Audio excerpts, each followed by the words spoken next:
Hey guys, welcome to the YouTube channel of chem crush. मैं हूँ रविशंकर। ठीक है, तो स्वागत है मेरा आपको इस चैनल पे। तो chemical reaction and equation class 10th ये अब मेरा वीडियो चल रहा है। ये क्लास 10th के लिए है। ये सेकंड लेक्चर है इसका। फर्स्ट लेक्चर जो है मैंने पहले ही आपके लिए अपलोड कर दिया है। This is the lecture number 2। ठीक है, यहाँ पर जो मैं करवाने वाला हूँ वो है केमिकल इक्वेशन। ठीक है, केमिकल इक्वेशन। पहली वीडियो में जो भी केमिकल रिएक्शन क्या होती है, केमिकल इक्वेशन कैसे आइडेंटिफाई करेंगे, उससे रिलेटेड चीज़ें और एक्टिविटी 1.1, 1.2, 1.3 सारा कवर हो गया। तो उस वीडियो को जाके देख लीजिए।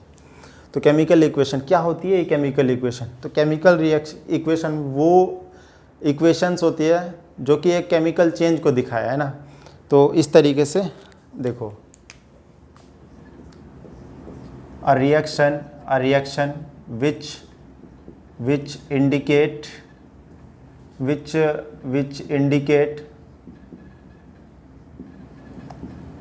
chemical change is called chemical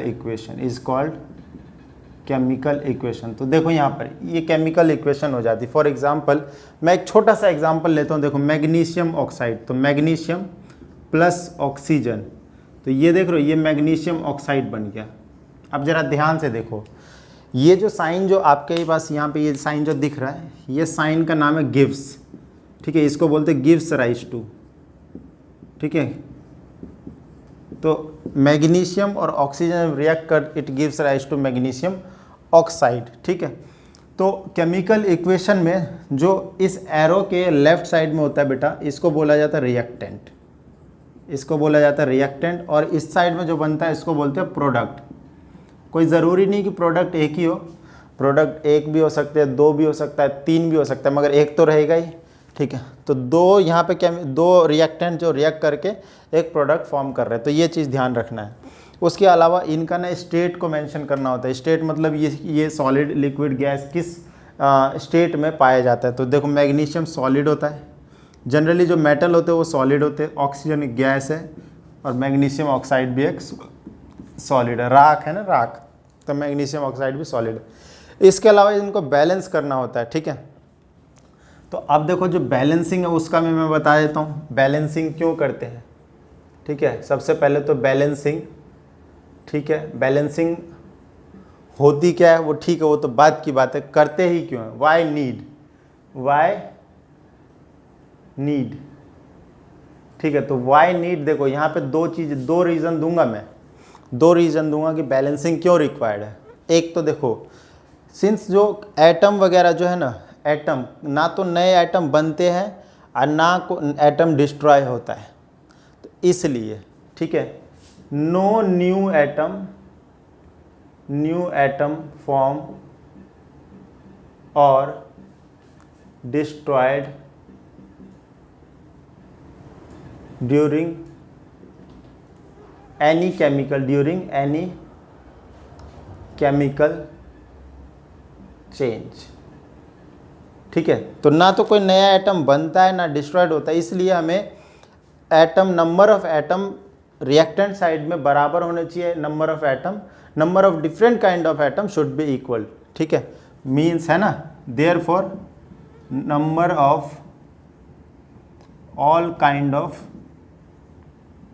of atom in reactant side, है ना, रिएक्टेंट साइड ये बराबर होगा number of all kind of atom in product side. तो इस चीज़ को ध्यान दो। ठीक है तो देख रहे हो बेटा, कोई भी एटम ना, देख रहे हो यहाँ पर, जैसे कि ये वाला रिएक्शन देखो, यहाँ पर मैग्नीशियम है, ऑक्सीजन है, देख रहे हो ये बैलेंस नहीं है, 2 से मल्टीप्लाई होगा यहाँ पे। तो जितने एटम इस साइड है ना, इस साइड जितने, देखो 2 मैग्नीशियम है, 2 मैग्नीशियम यहाँ पर भी है, 2 ऑक्सीजन है तो 2 ऑक्सीजन यहाँ पर भी।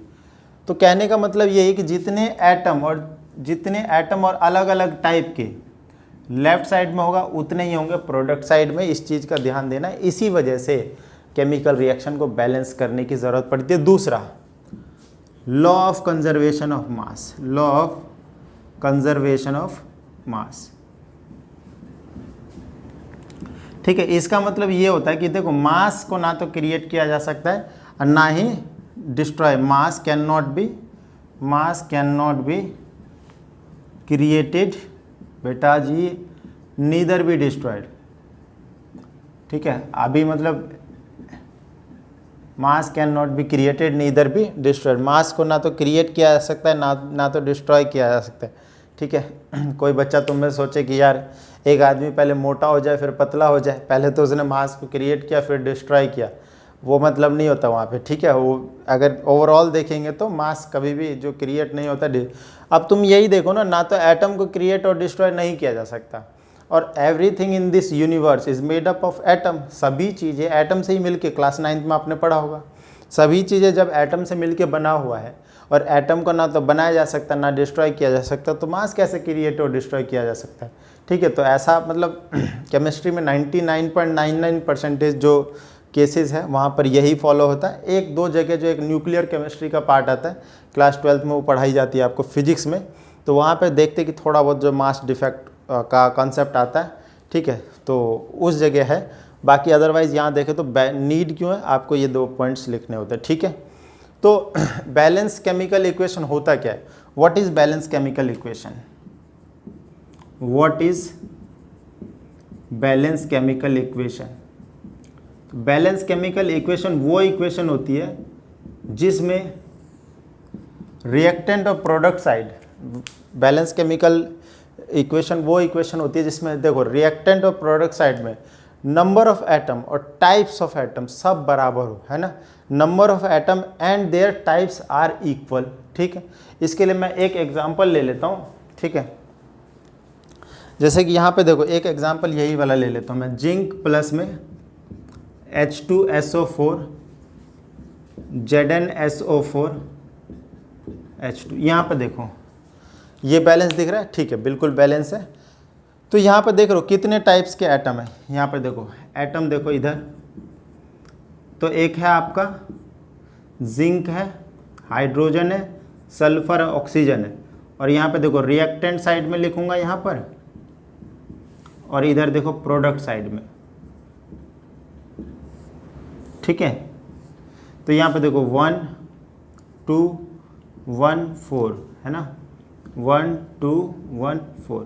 तो आप बिल्कुल आराम से देख पा रहे हैं कि बैलेंस केमिकल इक्वेशन वो रिएक्शन जिसमें रिएक्टेंट और प्रोडक्ट, आपको इस तरीके से देखना, रिएक्टेंट और प्रोडक्ट साइड में एक तो number of atom of different kind all are equal. ठीक है, एक तो देखो 4 टाइप के इधर हो तो 4 टाइप के इधर भी है, और जितने जितने हैं उतने उतने ही होंगे दोनों तरफ। तो ऐसी केमिकल इक्वेशन को हम बैलेंस केमिकल इक्वेशन बोलते हैं। एक बेहतरीन सा और ज़बरदस्त सा एनसीईआरटी से उठाऊंगा मैं, उसको एक करके देखते हैं हम लोग कैसे करेंगे बैलेंस।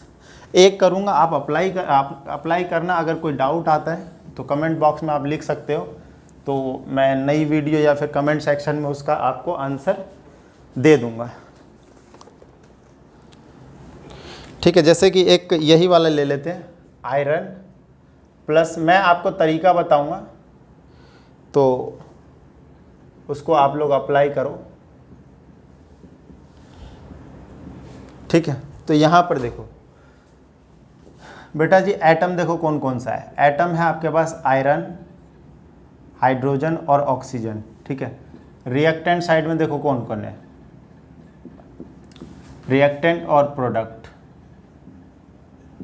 ठीक है, रिएक्टेंट में देखो 1 2 1, और इधर देखो 3 2 और 4 है ना, 2 हाइड्रोजन और 4 ऑक्सीजन है। यहाँ पर अब ध्यान से देखो, बैलेंस करना है। देखो हाइड्रोजन बैलेंस है, आयरन 3 है, इधर 1 है, तो इसको आप 3 से मल्टीप्लाई कर दो, तो यहाँ पे आपको 3 लिखना पड़ेगा। ठीक है, तो 3 से मल्टीप्लाई किया तो ये 3 हो गए। अच्छा, अब देखो ऑक्सीजन, ऑक्सीजन किधर, इधर 4 है, इधर कितने हैं 1 है, तो एक काम करो यहाँ पे 4 से मल्टीप्लाई कर दो। अब जैसे 4 से मल्टीप्लाई करोगे तो यहाँ पे 4 से मल्टीप्लाई, तो यहाँ पे ऑक्सीजन भी है, तो बेटा जी ऑक्सीजन ऑटोमेटिकली बैलेंस हो जाएगा। तो ये हो गया 8, यहाँ पे हो गया ये 4। अब यहाँ पे देखो हाइड्रोजन इधर 8 हो गया, इधर 2 है, तो आप क्या करो यहाँ पे 4 से मल्टीप्लाई कर दो। ठीक है, ये हो गया 8। ठीक, तो ये इस तरीके से बैलेंस करते। एक और एग्जांपल लेते, एक और मैं एग्जांपल ले लेता हूँ। देखो N2 plus H2 gives NH3, ठीक है। अब इसको ज़रा बैलेंस करना है, तो यहाँ पर ज़रा देखो कौन कौन से एटम है, नाइट्रोजन है और हाइड्रोजन है। देखो यहाँ पे 2 2 और यहाँ पर ये देखो 1 और 3। तो एक काम करते हैं, इसको देखो नाइट्रोजन को यहाँ पे 2 से मल्टीप्लाई कर सकते हैं, तो यहाँ पे 2 से मल्टीप्लाई हो गया, देखो 2, तो 2 से किया तो हाइड्रोजन भी 2 से मल्टीप्लाई हो गया, तो ये हो गया 6।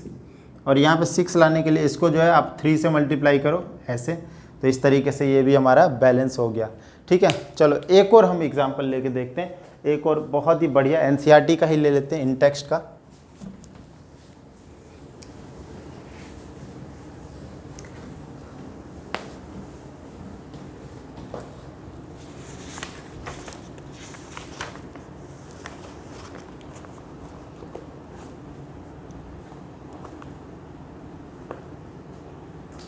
चलो ये ले लेते ज़रा तीसरा एग्जाम्पल, सोडियम प्लस वाटर। मैं रैंडम ले रहा हूँ और इस तरीके से भी आपको देते हैं। सोडियम हाइड्रोक्साइड बनेगा, सोडियम हाइड्रोक्साइड और प्लस में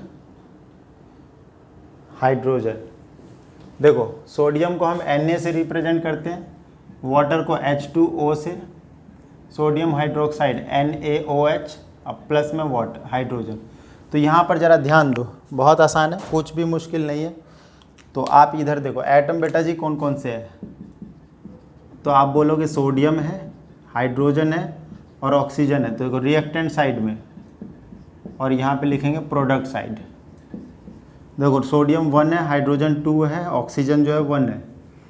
और देखो सोडियम ना 1 है, ऑक्सीजन हाइड्रोजन जो है 1 + 2 है, ठीक है। इस तरीके से आप लिख लेना, इधर इसमें 1 इसमें 2, ऑक्सीजन 1 है। अब देखो ज़रा, sodium already balance, oxygen already balance, उधर 3 है और ये 2 है।